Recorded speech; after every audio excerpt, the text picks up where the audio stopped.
Hi again then guys, and welcome to episode 22 of Weekend Warriors, the review series which encompasses basically all sports cars on GranTurismo. Not super sports or supercars, but more ground level, street level, slightly higher production, generally speaking, sports vehicles, ones which are more attainable, more usable for the most part day to day.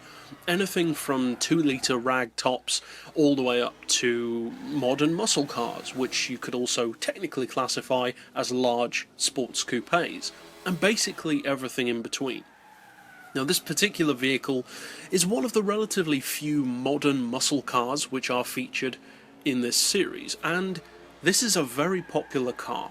There are a number of very strong Mustangs on GranTurismo in terms of all-round performance, and although, as I've always said on the channel, I'm not a Mustang fan, I don't dislike them, and I don't consider them to be bad cars by any means, they just don't do it for me.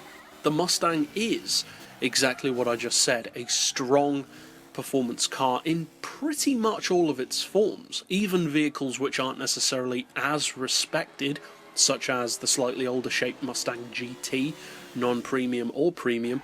Even cars like that offer great advantages. That car, for instance, gives you 800 horsepower for 25 grand. That's pretty amazing value. There are, though, a couple of other Mustangs which are far, far more popular. Probably most notably is the GT500. That's a very popular car, and for good reason. You've got over 1,000 horsepower. It's a monster. This one is also very popular, though. Not as popular for most people as the GT500, but popular nonetheless. And popular for different reasons. The GT500 is fairly obvious. It's cheap and stupidly powerful. It's a straight line machine for the most part. This car is a little bit different. Not that it isn't a straight line machine, it's not as much of a straight line machine. This is a far superior track-going Mustang.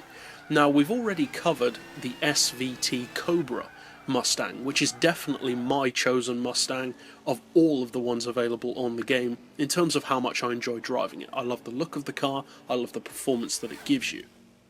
This Mustang, on the other hand, the Boss 302, which is a modern premium muscle car, is a very strong choice to go for.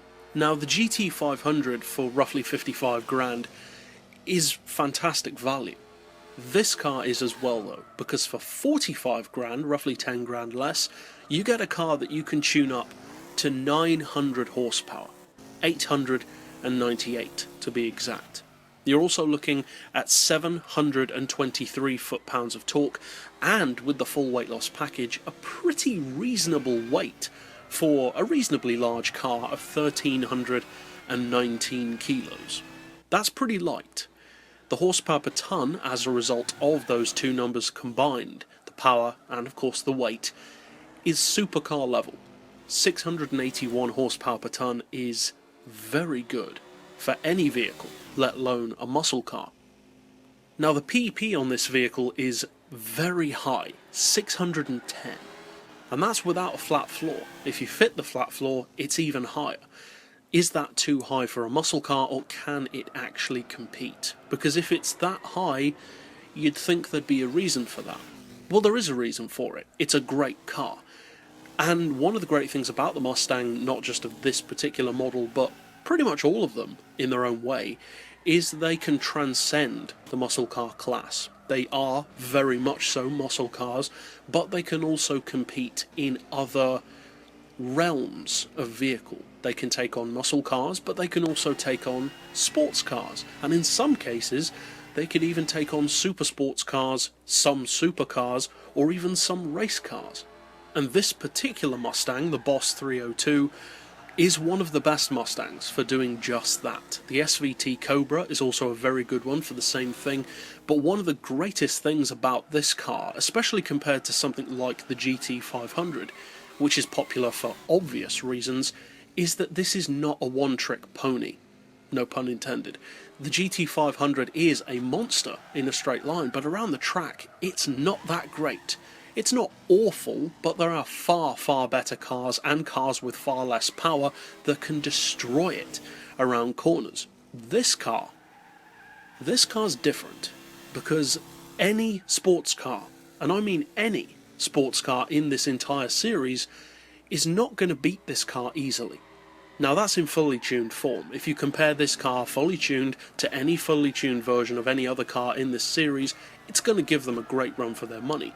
Of course, if you restrict the power or the PP, that's going to change, depending on the track, the driver, the tuning, etc.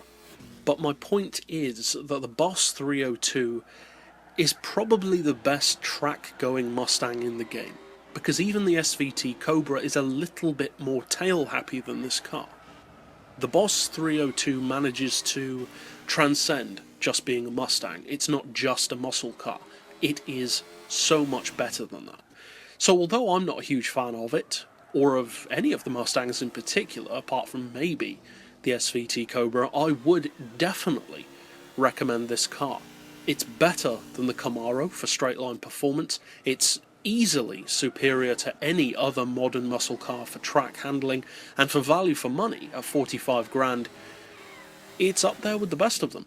So overall, it's a premium with great tuning options, a strong all-round spec sheet, and a dirt cheap price for what you get. In a straight line, of course, it's no way near the GT500, but with 900 horsepower, it ain't slow either.